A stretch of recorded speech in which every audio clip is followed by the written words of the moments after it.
Trade wars are back, bigger and nastier than before. This time, Trump has slapped a brutal 100% tariff on steel and aluminum imports, sending shockwaves through global markets. If that wasn't enough, the EU and Canada have hit back hard with countermeasures that could reach up to $130 billion in retaliation. Far larger than currently planned will be placed on both of them. Tariffs are taxes, bad for business, worse for consumers, equally in the US and the EU. The EU will continue to seek negotiated solutions. But before we get into the details of this economic slugfest, let's ask some important questions. First, why did Trump impose these tariffs now? What does this mean for the US, Canada, and the EU? And who stands to gain from all this?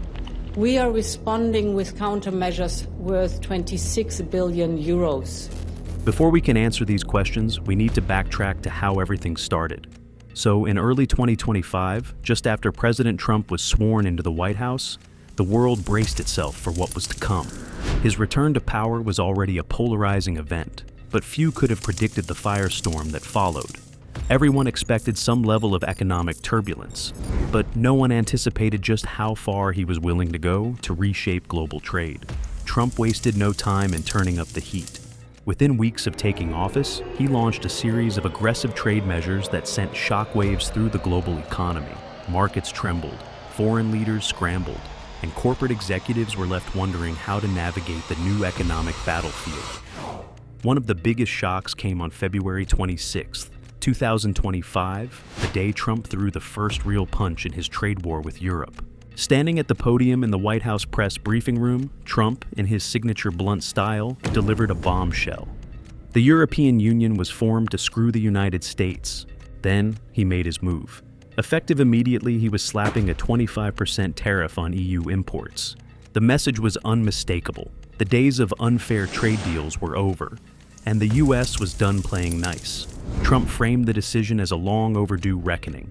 According to him, Europe had been taking advantage of the United States for 40 years, draining American jobs, hollowing out factories, and undercutting US businesses with government-subsidized industries. For Trump, this wasn't just an economic issue. It was a matter of pride, strength, and American sovereignty. He saw tariffs as the only way to punish Europe for decades of what he called trade abuse. They can't come in and steal our money and steal our jobs and take our factories and take our businesses and expect not to be punished. And they're being punished by tariffs. And Trump wasn't stopping with just 25% tariffs. His next move was to double the cost of steel and aluminum imports. That means any company in the US that relies on foreign steel and aluminum, from car manufacturers to construction firms, is going to see prices skyrocket overnight. Trump justifies this by saying it's about protecting American industry. His argument is that the U.S. has been too reliant on foreign metals, making it vulnerable to market fluctuations and foreign policies. By making imported steel and aluminum twice as expensive, he's betting that American companies will buy more locally produced materials instead of turning to Canada or the EU. But here's the problem. The U.S. doesn't produce nearly enough steel and aluminum to meet its own demand. Sure, American steelmakers will benefit at first, but industries that rely on these materials, like automakers, construction firms, and even beer companies that use aluminum cans, are about to get hammered by higher costs. The biggest immediate losers to this are obviously Canada and the European Union. These two have been major suppliers of steel and aluminum to the US for years. Canada, in particular, exports over 80% of its steel to the US. So a 100% tariff is an economic punch in the gut. For the EU, the situation is just as serious. European steel manufacturers have already been struggling with high energy prices, and now their biggest market just became twice as expensive to sell into. And this isn't the first time Trump has pulled this move. He did it back in 2018, but those tariffs were eventually scaled back under Biden. This time, though, it's much harsher and more aggressive. Now this is where things get interesting. This move is just not an economic move, it's also a political move. With an election coming up, he wants to appeal to blue-collar workers in key swing states like Pennsylvania and Michigan, where steel manufacturing has been struggling for decades. He's playing the America First card, positioning himself as the defender of domestic industry. It's also a power play against the EU. showing that he won't hesitate to use economic muscle to get what he wants. But this move comes with serious risks. Many experts believe it could trigger a full-blown trade war, where countries start slapping tariffs back and forth, causing prices to rise and hurting both businesses and consumers. Within hours of Trump's announcement, the EU and Canada made it very clear that they weren't going to take this sitting down. The EU immediately announced it would retaliate with tariffs on up to 26 billion euros, 28 billion worth of US goods. These countermeasures will start on April 1st, targeting key American exports like bourbon whiskey, jeans, and Harley-Davidson motorcycles, all industries with strong ties to Republican-leaning states. These tariffs mirror the ones first imposed during Trump's 2018 trade war, which were later suspended under Biden. By reinstating them, the EU is signaling that it won't tolerate unfair trade practices. Their second wave of attack is even more direct.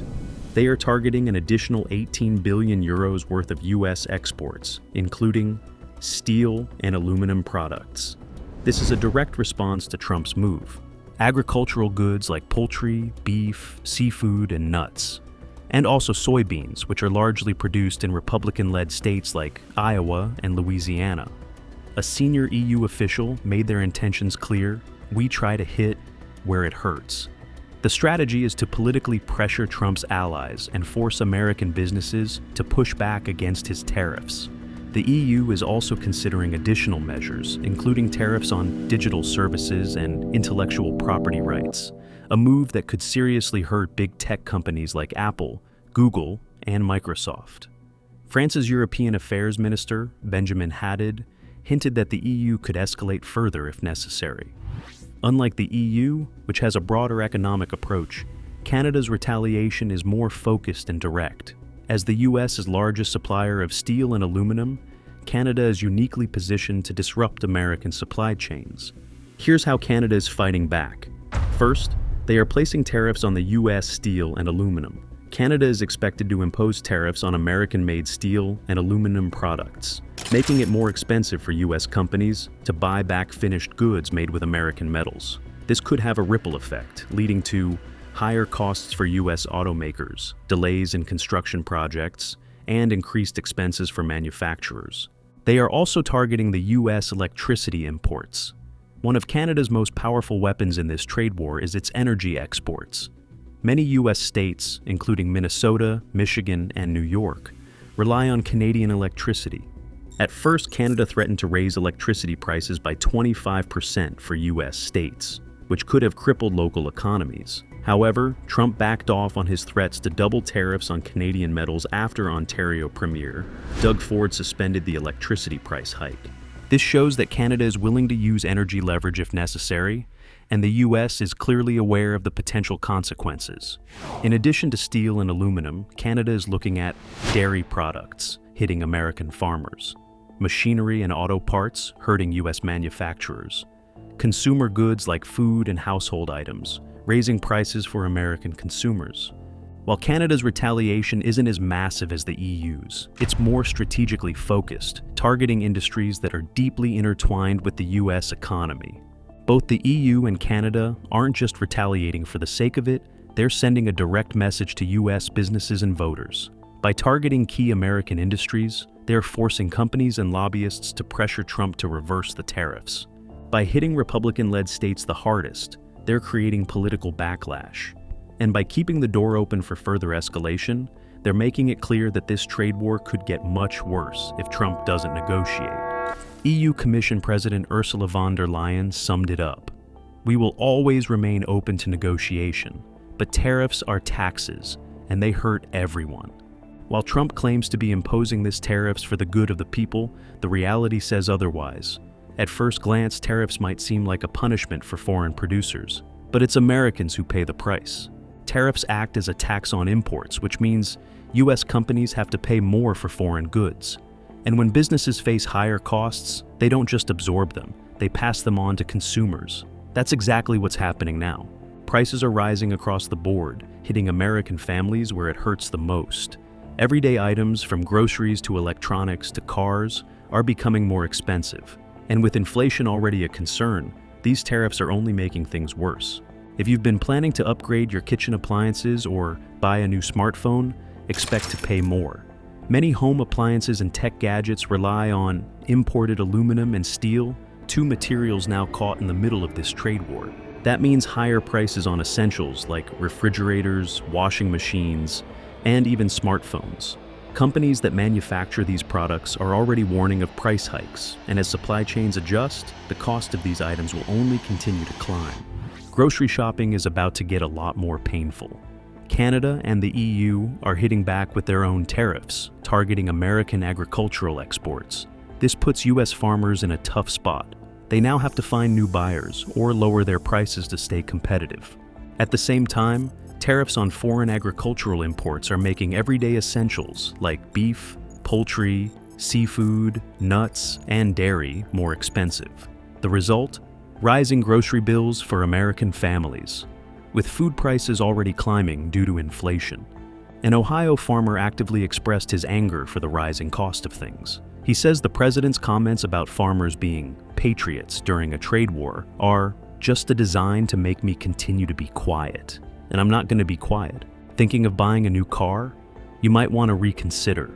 With steel and aluminum prices surging, the cost of making cars in the US has skyrocketed. Auto manufacturers are left with two choices: raise prices or cut costs elsewhere. And since slashing costs often means cutting jobs, it's clear that the brunt of this economic hit will fall on both workers and consumers. Americans will now pay thousands more for a car, making it harder for families to afford reliable transportation.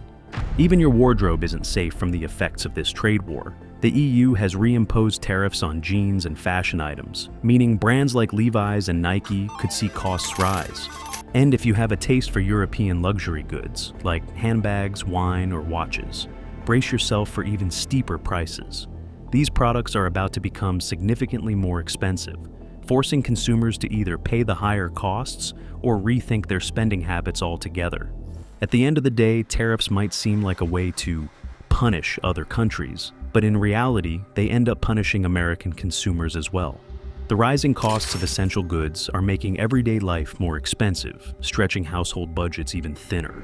One of the most shocking aspects of Trump's tariff decision is that he isn't targeting adversaries. He's going after America's closest allies. The European Union and Canada have historically been strong trade partners, both politically and economically. But these tariffs have strained those relationships to the breaking point. By imposing trade restrictions on nations that have long worked alongside the US, Trump has left them feeling betrayed and backed into a corner. Instead of negotiations or compromise, he has forced their hand, and they're fighting back. European Commission President Ursula von der Leyen didn't hold back in her response, calling the tariffs unjustified and warning that they will destabilize the global economy rather than strengthen America. To Europe, this move isn't just about steel and aluminum, it's about trust, or the lack of it. The EU has no choice but to retaliate, implementing countermeasures worth billions in an effort to show that it will not be bullied economically. The damage, however, won't be contained to just governments and corporations. Businesses and consumers on both sides will suffer as prices rise and markets react to the uncertainty. Canada, meanwhile, has been hit just as hard. With deep economic ties to the US, it stands to lose billions from these tariffs. The decision has been met with outrage in Ottawa, with Prime Minister Justin Trudeau calling it a direct attack on North American industry. He also called it a very dumb decision. The message is clear: Canada won't sit back and take the hit. Instead, it has already responded with billions in countermeasures, targeting key US exports. Trade relations that once seemed unshakable are now under intense strain. In response, Canada is actively strengthening trade relationships with Europe and Asia, seeking to reduce its dependence on US markets. This is where Trump's approach may backfire in the long run. By alienating its allies, the US is pushing them closer to other major economic players, most notably China. If the EU and Canada deepen trade ties with Beijing, Washington could lose its status as the dominant force in global trade. What started as a tariff battle could ultimately reshape the entire world economy, and not in America's favor. Will Trump stand firm and risk economic chaos, or will he be forced into a compromise? And more importantly, who actually wins in the end? The coming weeks will determine whether this is just a temporary trade dispute or the beginning of a much bigger global shift in power.